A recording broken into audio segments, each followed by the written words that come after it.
Coucou les merveilles, c'est Chloé. On se retrouve pour voir l'avenir lié à une question que vous vous posez. Donc ça peut être un projet, ça peut être une décision que vous venez de prendre. Moi personnellement, j'utilise la divination toujours pour me permettre de retrouver mon pouvoir dans le présent en fait. Donc si je vois dans les cartes par exemple qu'en prenant telle décision, je vais vers un avenir qui est plutôt obscur avec des difficultés et tout ça, ben, je me dis ok, voilà, il faut peut-être que je réajuste mes énergies dans le présent. Mon choix n'est peut-être pas le mieux pour moi visiblement, donc il faudrait que je choisisse autre chose.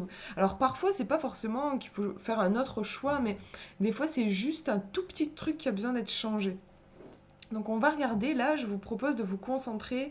Alors vous pouvez, oui, si vous le voulez, demander tout simplement quel est votre avenir, mais moi je vous propose plus, je pense que ça sera plus intéressant de vous concentrer sur quelque chose de précis.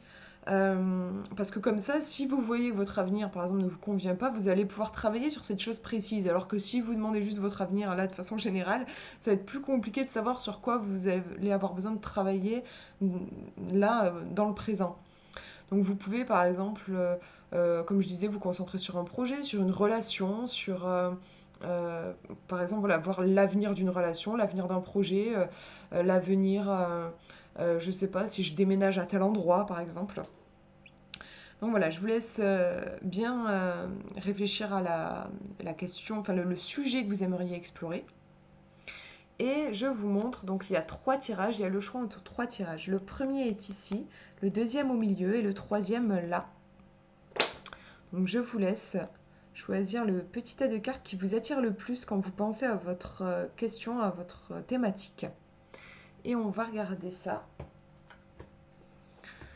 Alors, si vous avez choisi le premier tirage, première carte, on a les racines. On voit en effet le chiffre 4 qui revient deux fois, donc on a vraiment ici une histoire de structure. On nous parle entre autres d'hérédité. Bon, déjà, là, comme ça, moi, il me semble, avec le chiffre 4 qui revient deux fois, ces racines qui tombent, qui vont vraiment très profondément dans la terre. On voit au niveau de l'illustration, on a plus d'espace de terre que d'espace de jour. On est plus dans quelque chose qui travaille sous la surface. C'est pas une carte qui va être, selon moi, qui va apporter beaucoup de mouvements, d'opportunités. On est plus en train de creuser peut-être par rapport à des choses qui se sont passées. Euh, Justement dans notre passé, dans nos souvenirs, il y a peut-être quelque chose qui travaille à ce niveau-là. On va regarder dans le livret, donc c'est le 5 de cœur. Le 5 de cœur, où es-tu? En fait, je pense que c'est une carte qui est positive forcément si vous voulez faire un travail, par exemple, d'introspection, si votre question euh, est en lien avec ça. Et ça va moins être positif si vous cherchez plutôt du changement, de la nouveauté, voilà. Donc on nous dit, c'est une carte assez complexe et ambiguë, relativement lourde, voilà, c'est ça, il y a une lourdeur en fait, et associée à une période de solitude. Donc en effet, c'est pas le mouvement, comme je disais, les opportunités. Ça peut annoncer une période d'anxiété et d'indécision, de choix, voire de sacrifices à faire qui seront incompris. C'est un don que l'on reçoit, une succession, une donation, mais qui s'accompagne d'un poids affectif. On a voilà, ce poids affectif et au niveau émotionnel. Illustre en quelque sorte pardon, la notion d'un mal pour un bien, au travers d'éléments difficiles qui permettent d'espérer une amélioration, tout en conservant une notion d'héritage, d'hérédité, de ce qui est en nous, de ce qui vient de nos aïeux. Euh, et on nous dit, donc c'est une carte qui est généralement plutôt négative. Qui peut voilà, être liée à l'anxiété et aux difficultés de faire certains choix aussi. Moi j'ai l'impression qu'il y a quand même un passé qui peut peser. On va regarder la deuxième carte. Donc en effet on a bien ici un avenir lié à votre question qui est plutôt sombre et difficile. Hein, puisque là on nous parle de dissimulation avec le masque, donc le valet de pique. C'est marrant, moi ce masque il me fait penser, je sais pas pourquoi, mais il me fait penser au miroir dans Blanche-Neige, le miroir maléfique, enfin, qui répond à la reine qui est une sorcière et qui est très jalouse. On peut d'ailleurs voilà, avoir cette histoire de jalousie avec le masque. Quelqu'un par exemple qui fait comme s'il était votre ami, qui était très, très doux et sympathique, alors qu'en fait il est jaloux et il travaille plutôt contre vous. d'où l'idée du coup de dissimulation, on a quelque chose qui n'est pas clair en fait. Là pour moi, avec ce tirage, je vais regarder ce qu'on nous dit vraiment sur le masque dans le livret, mais pour moi, avec ce masque, on est dans l'ombre, on est dans ce qui est caché, hein, avec les racines. Voilà, quand vous voyez un arbre, vous ne voyez pas les racines.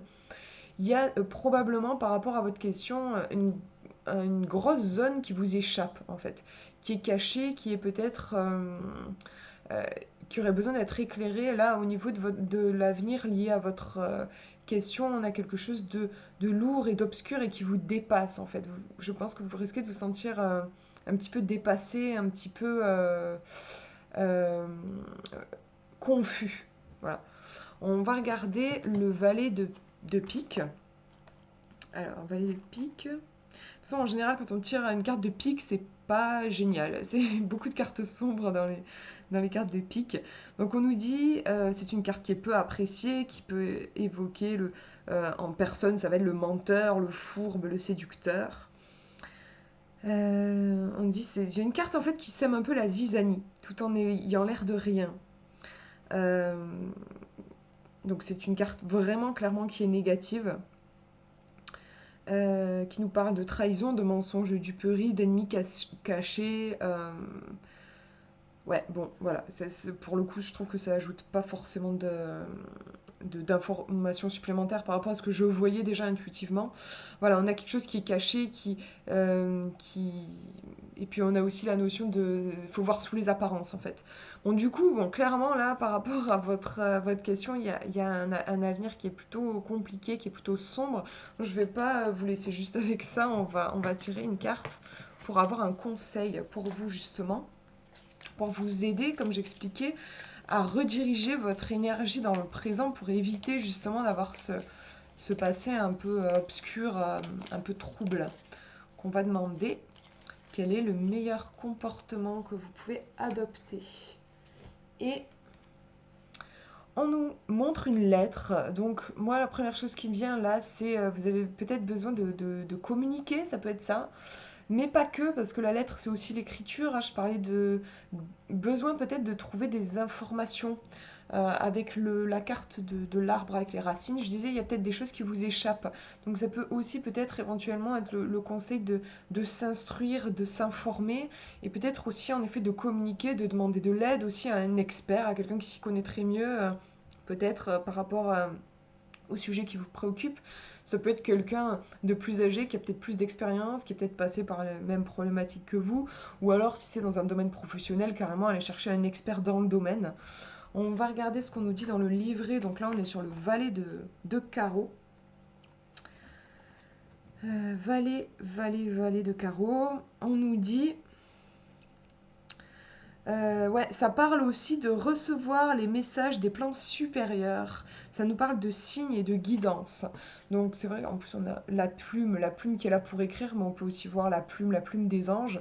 On peut y voir un côté aussi écriture intuitive, écriture automatique, recevoir des informations aussi de nos guides et de nos anges. Ça peut aussi être en effet demander de l'aide à notre ange gardien. Voilà, pourquoi pas, moi je dirais faire les deux en fait. Demander de l'aide à vos guides et demander aussi de l'aide aux gens qui sont incarnés autour de vous. Ça peut être les deux. En tout cas, on a ici une énergie en fait de communication, un besoin de communiquer pour sortir justement en fait de ce trouble-là. Voilà pour ce premier tirage. On regarde le deuxième maintenant. Si vous avez choisi le numéro 2, on nous montre un dédale et on nous parle de contretemps. Donc, au niveau de votre avenir, et voilà, il se pourrait qu'il y ait, les choses ne se passent pas aussi rapidement que vous l'aviez prévu, mais c'est pas forcément négatif. C'est une carte en fait qui est souvent mal vécue, parce que voilà, souvent les êtres humains sont pressés, on a envie que les choses aillent vite, mais voilà, des fois c'est bien que les choses prennent plus de temps pour que elles puissent aussi bien se faire. Voilà. Je vais regarder dans le livret pour voir un petit peu comment c'est dit. Voilà, on nous dit que ça peut annoncer une pause forcée dans l'avancée présente des retards et des contretemps. Ils vont inévitablement de pair avec de la frustration, du coup, forcément. Pourtant, ces contretemps sont généralement profitables. Ils apporteront leurs bénéfices avec le temps. Ils peuvent, en de rares cas, annoncer des entraves. lorsqu'ils sont très mal acceptés, mais c'est avant tout une carte qui demande de faire preuve de patience et de prudence, de mettre ce délai à profit. Voilà. Ne vous précipitez pas, faites le point pour reconsidérer les choses, méditez si en effet euh, dans votre avenir les choses prennent plus de temps. Ça ne veut pas forcément dire que ça va capoter, que vous n'allez pas y arriver, mais voilà, c'est juste peut-être, il y a peut-être besoin de plus de temps que ce que vous aviez prévu. On va regarder la deuxième carte. Donc justement, on a la campagne. C'est marrant parce qu'on nous dit mettre cette période de contretemps à profit. Et là, on nous montre la campagne, on nous parle de bien-être. Donc on a ici l'idée de, si en effet dans votre avenir les choses prennent plus de temps que prévu, c'est peut-être pour que vous preniez bien soin de vous. Vous avez peut-être besoin de vous ressourcer en fait. Euh, on a ouais, ici peut-être une trajectoire qu'on n'avait peut-être pas forcément prévue par rapport à notre objectif, mais qui nous permet finalement peut-être de nous recentrer, de nous recentrer, de nous faire du bien, de refaire le plein d'énergie. Hein. Là, on a vraiment une pause qui permet presque de prendre des vacances. En fait, on a cette idée-là là, par rapport à votre avenir. Donc, je vais regarder, c'est la numéro 8 de Carreau. Hein, on est dans la série des carreaux toujours. Euh, alors, qu'est-ce qu'on nous dit? Voilà, cette carte annonce la nécessité de prendre soin de soi, de s'accorder une pause loin de tout. Donc voilà, dans votre avenir, vous allez probablement surtout avoir besoin voilà, de vous faire du bien, de faire une pause, peut-être pour vous ressourcer, pour faire le plein d'énergie par rapport à votre problématique. On nous dit en conseil, ça peut être faire un petit voyage pour se reconnecter à la nature. Donc, c'est vrai que c'est un tirage aussi qui peut mettre en garde contre le fait le burn-out en fait, d'être trop de se solliciter, pardon, trop se demander. À un moment donné, il va falloir faire une pause. Donc là, pour moi, par rapport à votre question, c'est pas des cartes qui sont négatives, juste elles vous guident, elles vous indiquent que il va pas falloir non plus trop tirer sur la corde, il va falloir y aller doucement parce que sinon vous pourriez, la vie pourrait vous forcer entre guillemets à ralentir quoi, comme un bon parent pour vous, parce que vous allez trop vite, parce que vous risquez peut-être de vous causer des problèmes de santé ou quoi. Il y a un besoin juste de ralentir, de prendre le temps. Voilà pour ce tirage et on regarde le numéro 3, pardon, si vous avez choisi le numéro 3. Alors on a le parc qui nous parle de mondanité, donc là c'est vraiment la carte qui nous parle de relations sociales, du fait de se montrer, les discussions, les réunions en famille ou de travail, mais voilà, en tout cas on est entouré. C'est une carte moi dans laquelle j'aimerais bien rentrer, je trouve qu'il y a quelque chose d'agréable, une certaine harmonie. Moi l'illustration m'évoque plutôt du bien-être sur ce 10 de cœur. On va regarder, donc c'est la numéro 49. On nous dit c'est une carte festive, voilà, de sortie de mondanité. Elle était autrefois appelée la ville et souvent représentée par des jardins publics de la Belle Époque, où les gens paradaient et se retrouvaient à évoquer tout ce qui pouvait s'y passer en matière d'événements et de rencontres. C'est une carte de vie sociale débordante où les questions de notoriété et de rencontres profitables dans cet univers gare néanmoins aux excès comme aux envieux. Donc là, c'est vraiment les fêtes, les sorties, les banquets, les soirées, tout ce qui est... l'idée, c'est s'ouvrir aux autres, partager, faire la fête, sortir, voilà. Donc là, ça va bouger apparemment par rapport à votre avenir. C'est plutôt une carte, moi, que je ressens comme positive, pleine d'opportunités. Vous allez peut-être développer votre réseau aussi si votre question concerne le travail, le domaine pro.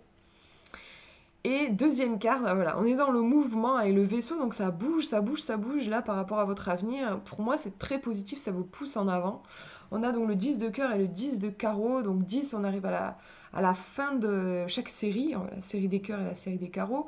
Donc peut-être vous arrivez à la fin d'un cycle aussi, besoin de tourner une page, et du coup le nouveau départ en fait qui arrive, puisque j'ai terminé quelque chose, je commence quelque chose de nouveau. Là, on est dans un tirage qui me pousse, je ressens vraiment le vent qui me pousse dans le dos pour me guider il y a un vent d'aventure en fait. Là, il y a quelque chose d'excitant. En fait. Là, il y a vraiment quelque chose d'excitant, de vivant, de plein de possibles avec ce tirage.